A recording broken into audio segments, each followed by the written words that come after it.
pessoas abandonam o tratamento, as pessoas que abandonam o tratamento abandonam no segundo mês. Porque os sintomas vão todos embora, né, João? Engorda, devem ter ido. Sente melhorzinho, a febre engordou passa, um pouquinho, a febre não passa. escarra mais sangue, não tem mais dor. Doutor, e interrompendo o tratamento, inutilizou tudo que foi feito até ali? Não necessariamente inutilizou. A gente normalmente recomeça com uma outra droga. Antigamente era assim que a gente fazia. O sujeito tomava 3 drogas, interrompia, quando recomeçava mantinha aquelas mesmas 3 drogas e acrescentava mais um. Hoje é com a 4 em 1, a chamada 4 em 1? Exatamente.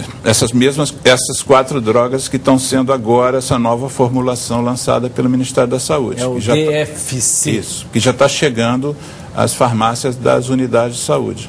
Mas uma das coisas que a gente reforça, por exemplo, é o trabalho que a Ana Cristina faz no nosso programa e outra enfermeira, porque o tratamento da tuberculose é um tratamento multidisciplinar. Ele não é só apoiado no médico, ele é muito fortalecido por várias áreas da saúde. Então a gente tem a enfermagem, no nosso programa a gente tem psicóloga, tem nutricionista, técnico de enfermagem, o pessoal da farmácia tem que estar atento. E o acolhimento é fundamental, não só você permitir que o paciente chegue a você para você fazer o diagnóstico, mas durante essa fase que o João descreveu aqui, né, viveu na pele isso, teve que fazer um segundo tratamento bem mais longo, com mais drogas. Ele vai contar pra gente como é que foi, porque no caso dele, rapaz, uma vez é humano, 2 vezes você já sabe o que é. Hein? Porque o ser humano ele tem uma certa tendência a abandonar tratamentos crônicos. A gente está falando sobre tuberculose, mas isso acontece com os pacientes de diabetes, de hipertensão, de epilepsia. A melhor que ele fez AIDS. com o tratamento é um incentivo para que ele abandone o Eu fui médico do SAMU muitos anos e boa parte dos chamados que o SAMU recebia eram de pacientes que tinham uma determinada doença, tinham o diagnóstico, portanto, tinham a medicação, tinham seu médico ou sua médica, e abandonava o tratamento. Então eu ligava para o SAMU pedindo um atendimento porque tinha tido uma crise convulsiva, porque não tomava o remédio da convulsão há uma semana. O que falta para a população? Porque a taxa de abandono aqui no Brasil gira em torno de 8% daqueles que abandonam o tratamento da tuberculose. Isso. O Brasil quer chegar no índice da Organização Mundial de Saúde, que é cerca de 5%. Isso. É uma taxa bastante elevada, 8%. Porque, vamos lá, qual é a probabilidade de uma pessoa que abandonou o tratamento dela ser reincidente na doença? E a minha pergunta também correlacionada com essa. Existe a possibilidade de uma pessoa que abandonou o tratamento antes das 180 doses estar curada? A gente não considera a cura. A gente considera que tem que recomeçar o tratamento e completá-lo integralmente. E a reincidência da doença acontece com muita frequência naqueles que abandonam o tratamento? 75%, pelo menos. Muito. Alguns evoluem para a morte. 25% evolui para a morte. E nem sequer volta a tomar conhecimento que continuou tuberculoso, né? Teve um segundo caso. Mas essa morte, antes de morrer, ele contamina muitas pessoas com essa bactéria resistente. Aí volta a questão do controle que o senhor mencionou. Porque o que acontece com a bactéria é o seguinte: a bactéria é sensível aos remédios, em quase 100%. Se tomar o remédio direito, vai curar. Quando a pessoa para de tomar o remédio, para de agredir a bactéria sofre uma mutação, ela se modifica. E essa modificação faz ela não ser mais sensível àqueles medicamentos. Ela passa a ser resistente, né? Exatamente. Aí a gente tem que usar outras drogas, que são menos eficazes, o tratamento é mais longo, em vez de 6 meses, às vezes são 12 meses, às vezes são 24 meses. O João foi... Eu fiz 15 meses. 15 meses, né? 45 injeções. Isso. Tinha que sortear o lado que seria aplicado. Ana, me diz o seguinte, o que falta então para a população? Porque vamos lá, o paciente está doente, está precisando de remédio, está querendo ser curado.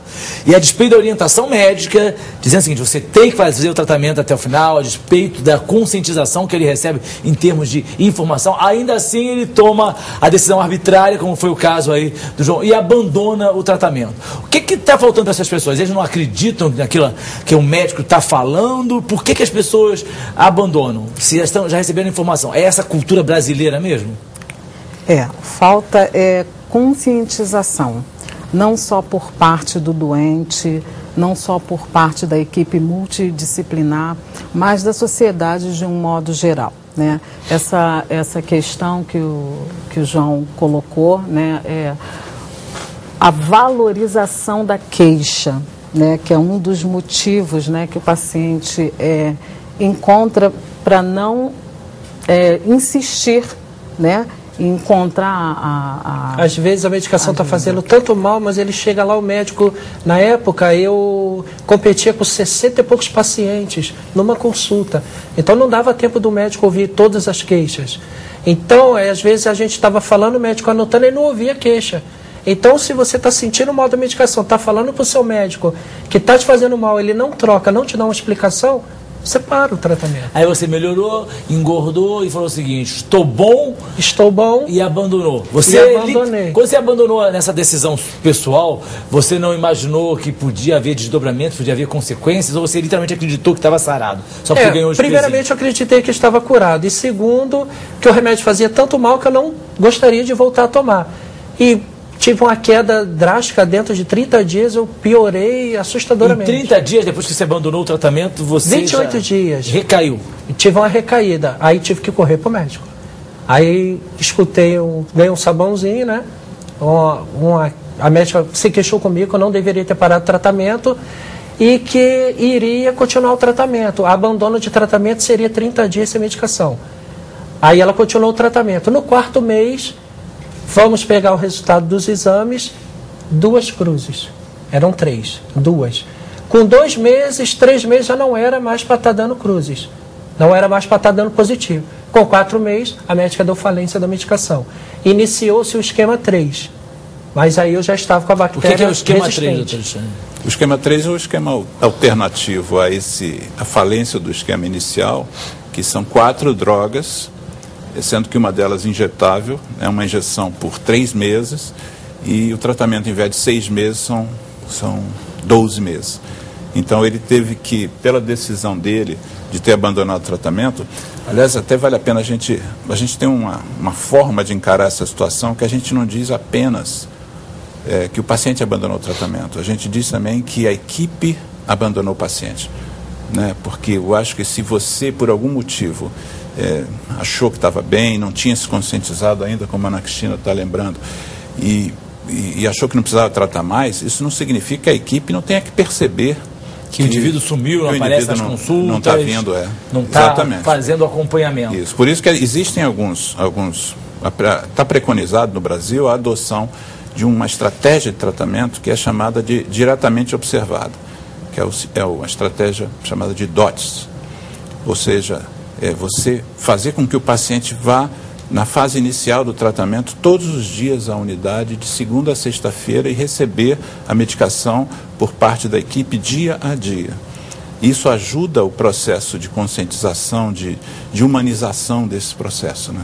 Porque parte do que acontece com os abandonos de tratamento é a desumanização do processo. O indivíduo é um número, ele mencionou que ele disputava com 60 pessoas o direito de a atenção do médico. A atenção do médico. O médico também, para atender 60 pessoas, realmente é um massacre, tanto para o médico quanto para o paciente, né? Isso. Essas coisas ficam mais agudas nas emergências. Porque se você vai a um posto de saúde que tem um programa de tuberculose, como foco é a tuberculose, isso é mais confortável para o médico. O que acontece é que a medicina, a atenção básica, sobretudo em alguns centros urbanos, como o Rio de Janeiro, ela não é permeável ao paciente. Então, o que acontece? O paciente vai fazer o diagnóstico no hospital de emergência. Ele deveria estar indo para o hospital de emergência numa situação de emergência.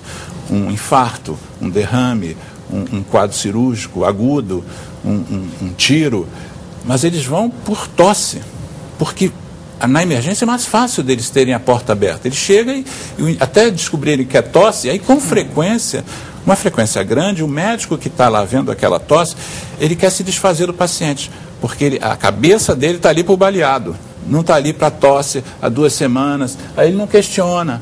Em geral, passam amoxicilina, que é um antibiótico usado muito em infecções respiratórias comuns, como se fosse remédio para tuberculose, mas se usa muito a tal da amoxicilina. Está com febre, está tossindo, muitas vezes nem pede o raio-x, mas quase que 90% das vezes não pede um exame de escarro, que faria o diagnóstico imediato ali, que aconteceu com o João, né? Começou a sentir o sintoma